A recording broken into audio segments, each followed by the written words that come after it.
Hello guys, দেখুন এই মাছ নামতে নামতে এখন প্রায় শেষের দিকে চলে আসছে।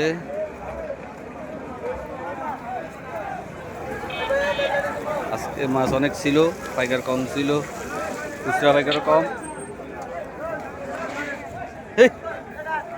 এই মাছগুলো এখন নামতেছে, দেখেন প্রায় শেষের দিকে।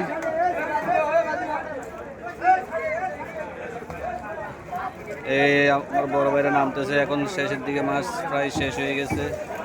দেখেন অনেক মাছ ছিল, প্রায় বেচা কিনা শেষ।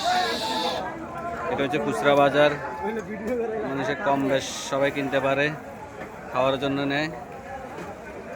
এটা হচ্ছে খুচরা বাজার, দেখেন অনেক মানুষজন খুচরা বাজারে, মানুষ 2-4 কেজি 1 কেজি যায়, ঠিয়া নেয়। ঠিয়া কারো লাগলে এখানে চলে আসবেন। কালকে আরো বেশি হবে মাছ, কালকে আরো বেশি হবে মাছ।